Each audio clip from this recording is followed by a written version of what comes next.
한국 사회가 한 번도 가보지 않은 어떤 혼돈 속으로 좀 진입하는 것 같다는 느낌이 들고, 네.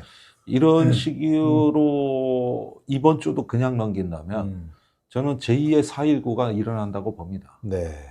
다음 주에 마침 4월 18일이 2명의 헌법재판관의 임기 만료일이고, 그러네요. 이런 상태에서 40여 재판관이 임명 안 되고 이러면은 이거는 마침 또 4.19예요. 그러네요. 그래서 제2의 4.19가 일어날 수도 있는 상황. 다음 주에 4.3 제주항쟁도 있습니다. 4월 예, 3일. 그렇습니다.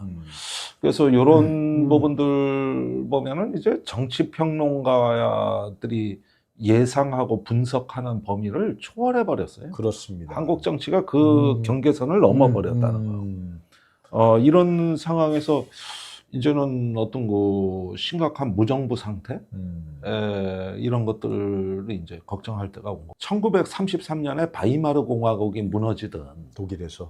이제 그 장면을 떠올리지 않을 수가 없어요. 당시에 대통령 힌덴부르크가 지극히 무능했습니다. 그렇게 무능한 바이마르 공화국이 결국 어떻게 됐습냐? 공화국을 절단내고 극단주의 세력에게 권력을 내줬습니다. 그래가지고 나치가 히틀러가 권력을 잡고 총통이 된 거거든요.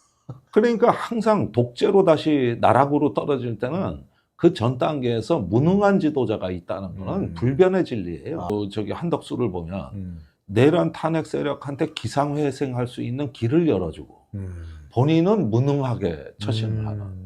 이게 공화국 절단내는 게 이 이상 확실한 방법이 어디 있습니까? 이러면서 한덕수에 대한 헌법재판소의 결정도 무책임하게 짝이 없는 것이, 기각 의견을 낸 거에 대해서 동의는 안 하지만 배경은 이해가 가요. 그런데 그 중에 한 명은 최상목이 40여 재판관 임명 안 할 땐 8대 0으로 그거 위헌이라고 결정을 해놓고 3명을 임명한 한덕수에 대해서는 헌재를 무력화하기 위한 어떤 의도나 목적성을 가진 증거는 없다 그러면서 상당한 시간을 요하는 결정이라 그러면서 기각 의견을 냈습니다. 아니 어떻게 한 재판관이 동일한 사안에 대해서 정반대 얘기를 합니까?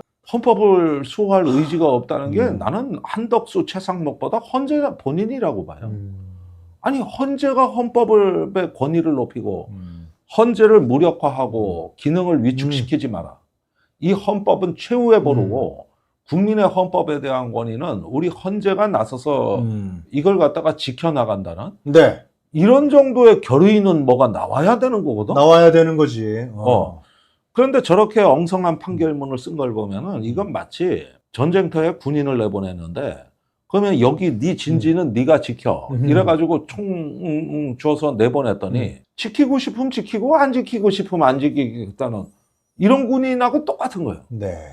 아니 군인한테 그런 어떤 그 자유가 허락됩니까? 적어도 헌법재판관은 헌법을 수호해야 된다는 데선 재량과 자유가 없는 겁니다. 그러면 그 정도 어떤 출발점은 놔두고 여기에서부터 이렇게 어떤 거 절차적인 거 뭐 이런 거 그건 의견이 다를 수도 있어. 그런데 이걸 숫제 그게 아니고 자기가 헌법을 수호하는데 관심이 없다는 얘기를 헌법재판관이 스스로 해버리겠다. 그 사람들이 이번에 제대로 판결을 안 내리고 또 선고기일도 늦추고 이렇게 되면은 자기 자체를 부정하는 거 아닙니까? 헌법재판소 자체를 자기네들이 없애버리겠다고 선언하는 거 아니에요? 이 헌재는 어떤 지나간 헌법 위반에 대해서 그 사후적으로 심판한다는 의미도, 더 중요한 거는 최고재판소가 정치적 재판을 한다는 뜻은 이와 같은 헌법 위반의 사례가 또 발생할 수 있는 거를 예방하고 그렇지. 사전적으로 그렇지. 차단한다는 의미. 이게 이제 정치적 의미는 거기에 있는. 그러면은 이 선고문을 통해서 그런 사법제도가 진화하는 것이 국가의 규범성이 강화된다는 게 이 헌법재판의 의미인데, 그런 부분들은 저기 그 폐해가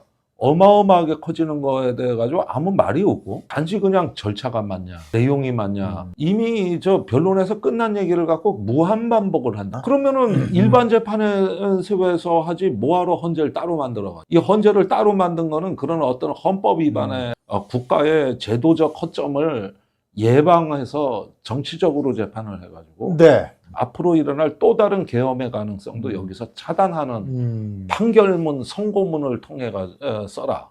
이걸 통해서 국가의 그 사법 체계가 진화하는 것이다. 이런 예방적이고 사전적 기능이 헌재에 있는 건데 일반 재판하고 똑같이 사후적 그거 심판만 그러면 존재할 이유가 없는 거예요.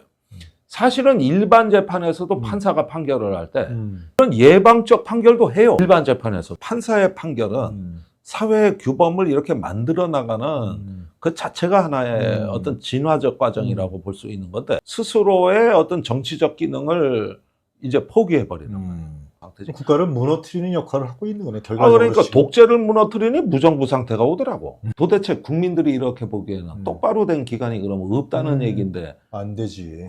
이럴 때 완전히 뭐 국가를 뭐 그러면 극단주의 세력한테 갖다 바치면 그러면은 누가 이 나라를 통치합니까? 정광훈이 통치합니까? 더군다나 요즘 나오는 증거들은 윤석열이 그 12월 4일 날 2차 계엄을 모색했다는 증거들이 쏟아져 나오고 있어요. 지금 뉴스가 안 돼서 그렇지. 이놈의 헌재 재판 때문에. 예.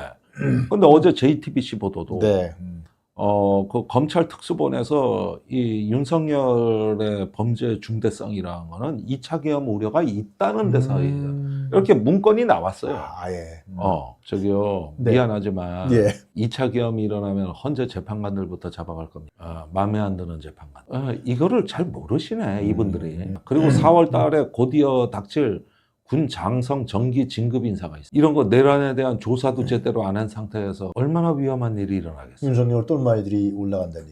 이거는 이제 작년 12월 3일보다 더 위험한 상황이 오는데 그 최근에 행정안전부가 아직도 경비계엄에 관한 절차를 점검하고 있어요. 이 탄핵 국면에서도 최초에는 국회만 장악하고 이렇게 작은 규모의 그 경비계엄으로 봤다가 선관위가 추가된 겁니다. 이게 수요가 많아진 거예요. 그러면서 무력의 어떤 규모나 치명성이 더 있는 비상계엄 정도로 확대해버린 거예요. 그다음에 전국에서도 소요 사태가 일어날 수 있다. 그렇지. 그래서 전국 비상계엄을 선포하게 된 걸로 플랜이 바뀌었으니까 그러니까 한 번에 끝장을 내자. 봐야 된다. 그래서 영연백. 그러니까 이건 군부대가 더 안전하다 이거지. 수집소를 만들고 경찰의 범위를 이걸 초월했다. 그래가지고 플랜 B가 플랜 A가 된 거예요. 얼마 전에 이재명 대표가 매불쇼에 나와가지고 작년 총선 끝나고 저들이 뭔 짓을 벌일지 모르겠다. 이런 걱정을 사실은 자기는 했다 그러면서 경비계엄을 선포할 걸로 봤다. 이재명 대표가 바로 그렇게 인식하고 있었던 거예요. 본인 입으로 얘기를 했어요.